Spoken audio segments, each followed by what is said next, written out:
Hola, soy Miguel Monforte y bueno, en mis vídeos me encanta exprimir las posibilidades de los dispositivos de gama de entrada, sobre todo cámaras, objetivos, pero hoy no tenemos cámaras ni objetivos, tenemos un dispositivo multifunción, una computadora, este iPad básico, que en concreto es la 9ª generación, procesador A13 Bionic y encima con la opción de mínima memoria, 64 GB de RAM.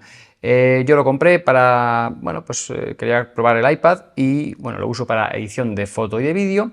Y aunque es cierto que todos mis vídeos, o casi la mayoría, están editados y grabados en 1080p, bueno, pues ahora con la irrupción del 4K, que hoy en día ya tiene que ser lo mínimo, es un estándar, quería probar si este iPad básico, si gastando unos 400 euros, que es más o menos lo que te cuesta este iPad básico, tiene la fuerza suficiente como para renderizar vídeo en 4K.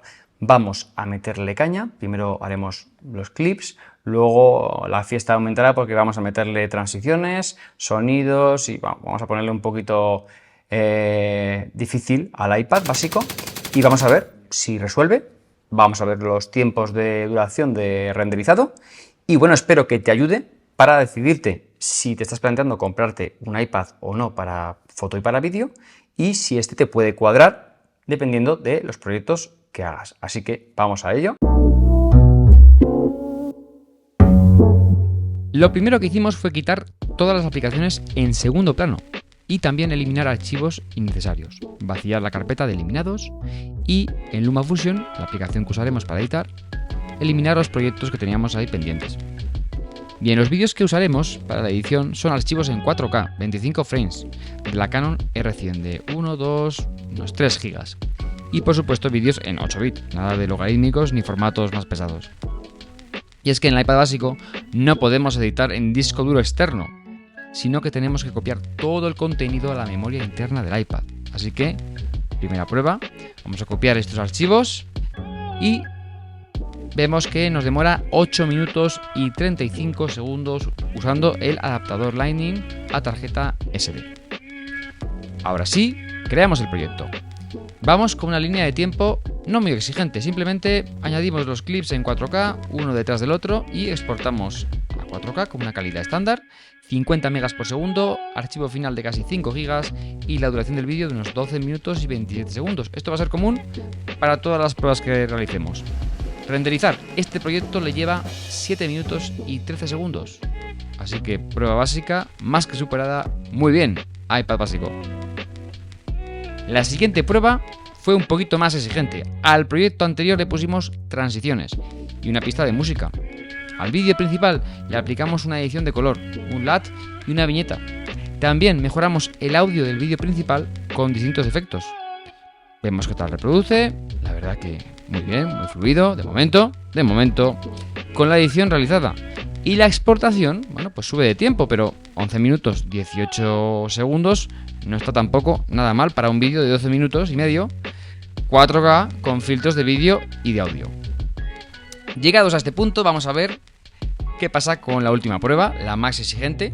Vamos a superponer ya no solamente uno, sino varios clips de vídeo, en total 4, y 2 de audio, y esto supone la muerte total. El iPad no puede reproducir el proyecto.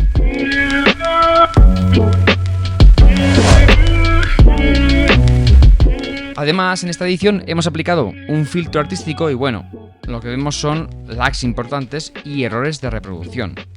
Vídeo principal y 3 en superposición no lo aguantan. Vemos un montón de errores de exportación también. Intentamos eliminar y aligerar el proyecto, optimizar el proyecto que nos lleva 7 u 8 minutos. Optimizar es algo así como un render previo a la exportación para que minimice los errores y tengamos más garantías de éxito, ¿no? Pero nada, es incapaz de renderizar, el proyecto se cuelga a los 3 minutos, vemos que hay pues efectos más complicados, superposiciones, los eliminamos e intentamos de nuevo exportar y nada de nada. Al final solamente dejamos la pista principal y otra más y solo una pista de audio y algún efecto. Y, oh sorpresa, obtenemos casi 8 minutos de exportación. El vídeo principal y 2 en superposición, este sería el límite, pero aún así iría muy justo. Con lo cual, a efectos prácticos y con clips de 4K, yo solamente usaría ediciones muy exigentes. El iPad básico no lo soporta. Actualizo, estoy editando el vídeo ahora para ponerlo en YouTube. Eran clips los que he grabado a 4K. Los mismos los estoy usando para montar este vídeo en YouTube y me está dando muchos problemas, muchos fallos, no consigo terminarlo de editar. Con lo cual, al final, ¿qué he hecho? Pasarlos todos de 4K a 1080p y ahora sí que voy a poder editar el vídeo y para que lo podáis ver vosotros en YouTube.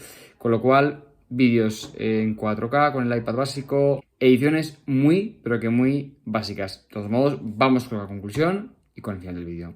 Como habéis visto, el iPad básico, por supuesto que vale para edición de vídeo en 4K. Ahora bien, si se trata de proyectos cortos y no muy complejos, si necesitas editar vídeos más largos y más complejos, bueno, pues entonces deberías mirar el iPad Air mínimo, que tiene chip M. Y en el caso de que este iPad básico, que por 400 euros no llega, pues te va a valer también para editar vídeos sencillos y cortos.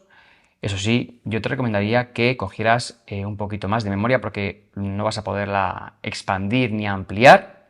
Y en este caso, la novena generación, tampoco podemos trabajar con un disco externo. O sea, no podemos tener en el disco externo todos los clips y editar desde ese vídeo externo, sino que vamos a tener que usar la memoria interna del iPad.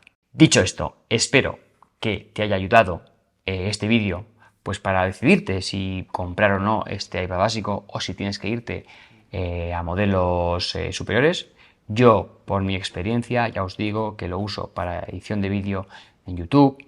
Todos los vídeos que veis en este canal están editados con el iPad. Incluso vídeos que he hecho para amigos o para personas que conozco, todos los he hecho con el iPad. Ahora bien, es cierto que mayormente he utilizado 1080p por temas también de renderizado y sobre todo de capacidad, porque este es el modelo básico, pero en futuros vídeos seguramente os traeré al canal el iPad Air y lo probaremos, lo compararemos con este y bueno, podremos ver la comparativa, pero desde luego si te gusta este iPad es una buena opción. Dale like, suscríbete y nos vemos en próximos vídeos. Un saludo.